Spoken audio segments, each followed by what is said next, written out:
तर नमस्कार, श्री स्वामी समर्थ ताईंनो. व्हिडिओ आवडला तर लाईक करा. नवीन असाल तर आपल्या चॅनलला सबस्क्राईब करा. तुम्ही व्हिडिओ पाहता लाईक करत नाहीत तर ताईंनो, इथे छान असं उंबरठ्याला लेपन देऊन झालंय. सुंदर रांगोळी काढली, धूप आणि दिवा दारात लावून दिला. किती गडबड असू द्या, किती काम असू द्या, दारातलं लेपन आणि देवाला अंघोळ्या आणि मस्त देवपूजा केली की घरात अगदी प्रसन्न वाटतं.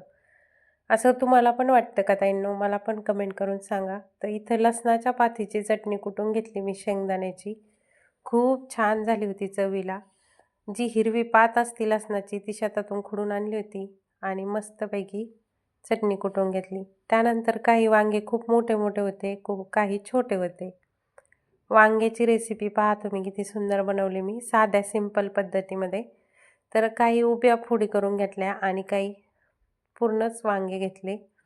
त्यामध्ये फक्त लसण, जिरे आणि मस्तपैकी भुरका आणि थोडेसे 1-2 मसाले टाकले आणि मस्त परतून घेऊन हळद, मीठ टाकलं की वांगा एकदम शिजल्यासारखं परततं. तर इथं सिंपलमध्ये मी वांग्याची रेसिपी बनवून घेतली म्हणजे भाजी. त्यामध्ये मला जितकं कुट्टा ॲड करायचा तेवढा करून घेतला. साध्या सिंपल पद्धतीमध्ये वांग्याची भाजी बनवून झाली माझी. तर आज येणार होते पाहुणे. जितकं सिंपल आपण स्वयंपाक करू तितका चवीला छान होतो. यांनी सकाळी खाल्ला तरीसुद्धा वांग्याची भाजी तरी म्हणत होते संध्याकाळी आहे का, त्यांना तर आवडली. त्यानंतर त्यांना खायचे होते 2 दिवस झाले कांद्याची पात. तर हे शेतातल्या कांद्याची जी पात आहे तीसुद्धा मी मुगाची डाळ टाकून मस्त कोरडी करून घेतली. पात करायच्या टायमाला काय करायचं, पात शक्यतो खूप बारीक कापून घ्यायची आणि तेलात परतायची.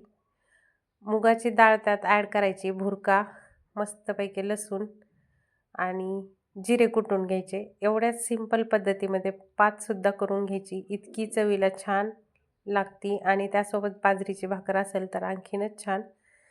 तर चला आज आलेले होते पाहुणे माझ्याकडं. तर नणंदबाईन ते त्यांना आदल्या दिवशी तर तुम्ही व्हिडिओ पाहिलाच. सिंपल असं जेवायला केलं होतं. त्यानंतर ह्या 2 भाज्या करून घेतल्या आणि जेवणाची तयारी चालूच होती. सकाळी वाजलेले होते 6:30. यांना पाहुणे आले होते तरी पण गावाकडे जायचं होतं कारण मोटर चालू आणि त्यांचं काही थोडंफार बँकेत काम होतं त्यामुळं त्यांनी आवरून गेले. तर पहा भाजीला किती सुंदर तरी आली.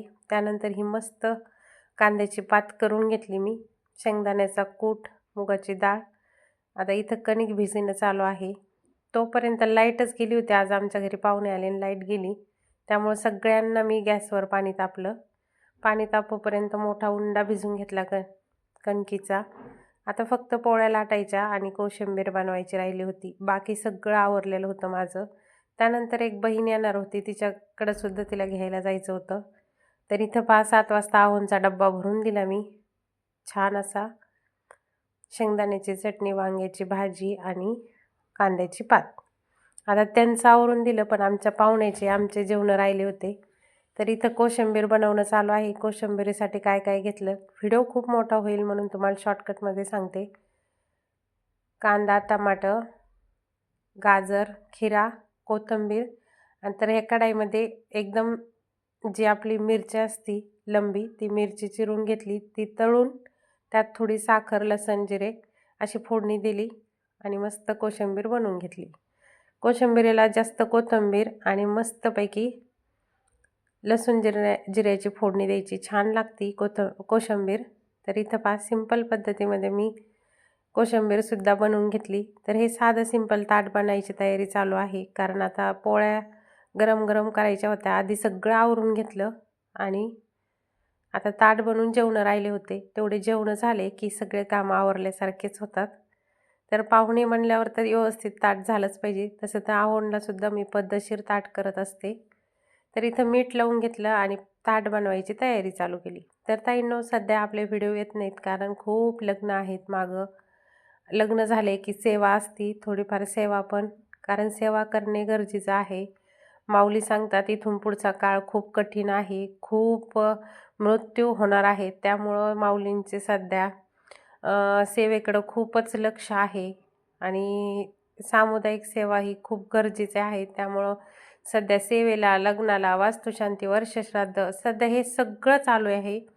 तर इथं पाहुणे वाटं लावले. स्वराजला म्हणलं होतं मी दीदीला पण व्हिडिओ घ्या, त्याला वाटं लावता नाही, पण त्यांनी घेतला नाही. मी दुकान उघडली, दुकान झाडझूड केलं आणि घरी आले. घरी आले तर इथं पहा मी निघाले रिक्षाने कुठं, तर दुपारी लगेच मला माझ्या चुलत भावाचं लग्न आहे, हळद होती. पाहुण्यांना वाटं लावलं, थोड्या वेळ दुकानात बसले आणि पहा रिक्षा लागली मला. शक्यतो गाडीवरच यायचं होतं, पण म्हणलं चला आता रिक्षा दिसलीच तर जावा. दुकानात गाडी लावली, मैत्रिणी चट घरी नेऊन लावतील आणि मी आले. तर आमच्या गावाकडले एस-टी बघायची का तुम्हाला, बस कशी आहे, हे शीट सगळे असे खराब असतात. नंतर बस स्टँडला आले की बस लागली, पण बसवाल्यांनी काय केलं मला, आले वा तुम्ही मला घ्यायला. गाडी काय तिथं दिसेना. चला तुला फोन करायला माझ्याकडे बॅलन्स नाही राहिलं.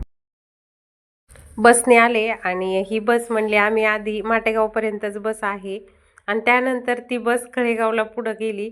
त्या लोकांनी थोडा डायलॉगच केला, कारण काय केलं, पोस्टर एक लावलं, आणलं एकाने, मग ते आले त्यांना माटेगावमध्ये घ्यायला.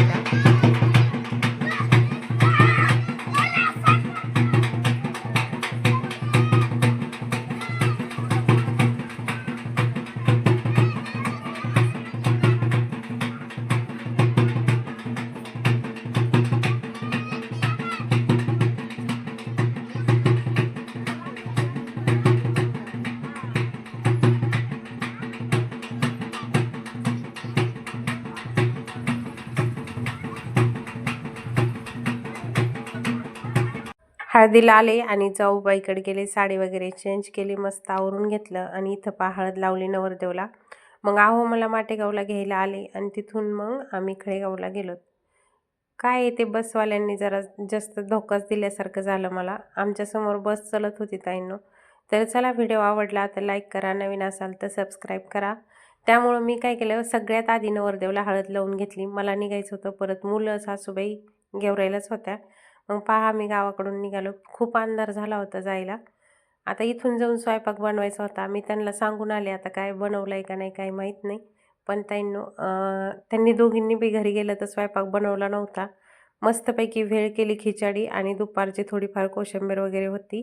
तर चला, बाय बाय.